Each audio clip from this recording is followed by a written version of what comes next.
প্রদেশের 1400-র বেশি মজুদ চিহ্নিত করা হয়েছে, যেখানে শুধুমাত্র আকরিক লোহার মজুদ রয়েছে 2 বিলিয়ন মেট্রিক টন। লোগর প্রদেশে তামার মজুদ 1,20,00,000 টন, বাজারে যার মূল্য $50 বিলিয়ন। রয়েছে লিথিয়াম ও 47টি তেলকূপের মজুদও। খনিজ সম্পদের ব্যবহার করে এরই মাঝে প্রায় 10 বিলিয়ন অভ্যন্তরীণ বিনিয়োগ আকর্ষণ করেছে দেশটি। রয়েছে $7 বিলিয়ন বেশি প্রত্যক্ষ বিনিয়োগও, যেখানে কর্মসংস্থান হয়েছে 1.5 লাখের বেশি নাগরিকের।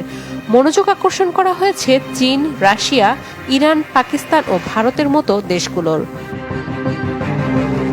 দেশটির উত্তরাঞ্চলীয় প্রদেশগুলিতে 25 বছরের তেল উত্তোলন চুক্তি করে এগিয়ে রয়েছে বেইজিং।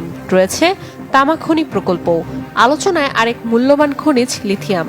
তামা, লোহা ও ইউরেনিয়ামের সরবরাহ ও উত্তোলনে কাজ চলছে ভারতের সাথেও। তেল গ্যাস অনুসন্ধানে সহায়তা দিচ্ছে রাশিয়া, আর আন্তর্জাতিক বাণিজ্যে মধ্যস্থতাকারী দেশ ইরান। সব মিলিয়ে আফগানরা খনিজ সম্পদকে শুধু আয় নয়, বরং নিজেদের আন্তর্জাতিক স্বীকৃতি মেলাতে ব্যবহার করছে। নাদিয়া ইসলাম তুলি, চ্যানেল 24।